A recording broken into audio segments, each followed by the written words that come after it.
मुख्यमंत्री माझी लाडकी बहीण योजना कार्यक्रमाच्या पार्श्वभूमीवर उद्या पुण्याकडे येणाऱ्या महामार्गावर अवजड वाहनांची वाहतूक बंद राहणार आहे। मुख्यमंत्री शिंदे आणि दोन्ही उपमुख्यमंत्र्यांच्या उपस्थितीत उद्या बालेवाडी स्टेडियममध्ये लाडकी बहीण योजनेचा भव्य सोहळा होणार आहे। यासाठी आज मध्यरात्रीपासून उद्या मध्यरात्रीपर्यंत सर्व प्रकारची जड आणि अवजड वाहनांची वाहतूक बंद ठेवण्याचे आदेश पुण्याच्या जिल्हाधिकाऱ्यांनी दिले आहेत।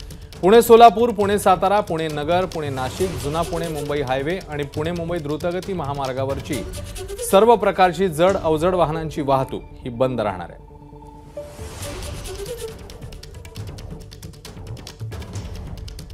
दरम्यान राज्य सरकारच्या लाडकी बहीण योजनेवरून महाविकास आघाडीच्या महामेळाव्यात मविया नेत्यांनी राज्य सरकारवर जोरदार हल्लाबोल केला। बघूया। आता तर अशी माहिती मिळते की घोषणा केल्यात लाडकी बहीण पैसे कुठून आणायचे। न्यायालय त्यांना फटकारते की इकडे नुकसान भरपाई द्यायला पैसे नाहीत, लाडक्या बहिणीची योजना आम्ही थांबवू का। आणि मग सगळेच मुख्यमंत्री उपमुख्यमंत्री कोणाचं काय कोणाचा पायपूस कोणामध्ये नाही, चिडचिड चालले। अनेक योजना हे करतील, अजूनही येतील, पण गमतीचा भाग मला असं वाटतं की लोकसभेपर्यंत कुणालाच त्यांची बहीण आठवली नाही। रिझल्ट नंतरच बहिणी आठवायला लागल्या। आणि दुर्दैव एका गोष्टीचं की बहिणीचं नातं हे आमच्या भावांना कळलंच नाही हो। ते बोलताना म्हणतात की एक बहीण गेली तर हरकत नाही, दुसऱ्या बहिणी आणू, 1500 रुपयाला या राज्यातलं नातं विकाऊ नाही हो। हा आमच्या नात्याचा अपमान आहे।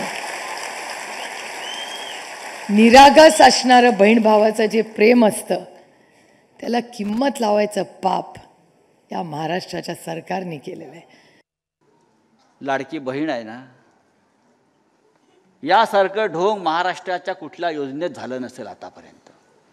या राज्यात या देशामध्ये अनेक योजना आपण पाहिलेल्या आहेत, पण सध्या मी गेले काही दिवस पाहतोय की काही चर्चा फक्त एकाच योजनेची आहे।